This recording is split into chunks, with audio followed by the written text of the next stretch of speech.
السلام علیکم ورحمۃ اللہ وبرکاتہ۔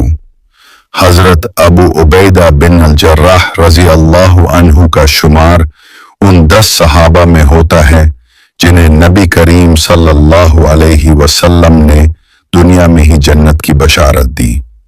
یہ وہی ابو عبیدہ ہیں جنہیں نبی کریم صلی اللہ علیہ وسلم نے اس امت کا امین یعنی سب سے زیادہ امانت دار قرار دیا۔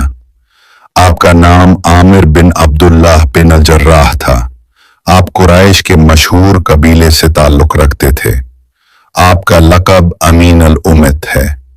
حضرت ابو عبیدہ بن الجراح رضی اللہ عنہ ان صحابہ میں سے ہیں جنہیں خلافت کے مشورے میں شامل کیا گیا، جیسے حضرت ابو بکر صدیق، حضرت عمر فاروق، حضرت عثمان غنی، حضرت علی المرتضی، حضرت عبد الرحمن بن عوف، حضرت طلحہ، حضرت زبیر بن عوام، حضرت سعد بن ابی وقاص، حضرت سعید بن زید رضی اللہ عنہم اجمعین۔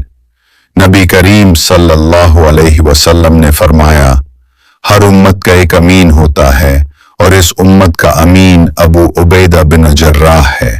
آپ کو رسول اللہ صلی اللہ علیہ وسلم سے خاص قربت حاصل تھی۔ آپ کی اطاعت اور دیانت کی مثالیں مشہور تھیں۔ آپ کو جب اسلامی لشکر کا سپہ سالار بنایا گیا تو آپ نے نہایت دیانت داری، سادگی اور تقوی کے ساتھ قیادت فرمائی۔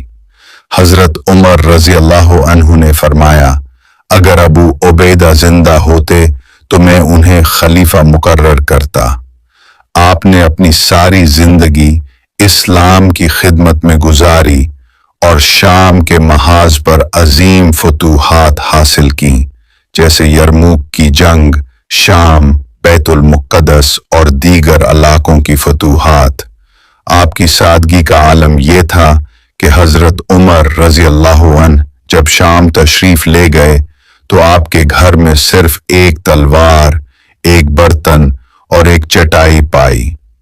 حضرت عمر رو پڑے اور فرمایا، دنیا نے سب کو بدل دیا، صرف ابو عبیدہ کو نہ بدل سکی۔ آپ 18 ہجری میں طاعون امواس میں شہید ہو گئے۔ وفات کے وقت آپ نے لوگوں کو وصیت کی، نماز کو قائم رکھنا، روزہ رکھنا، زکوٰۃ دینا، حج کرنا، آپس میں خیر خواہی کرنا۔ یہ وہ ہستی ہیں جنہیں نبی کریم صلی اللہ علیہ وسلم نے فرمایا تھا، ہر امت کا ایک امین ہوتا ہے اور میری امت کا امین ابو عبیدہ ہے۔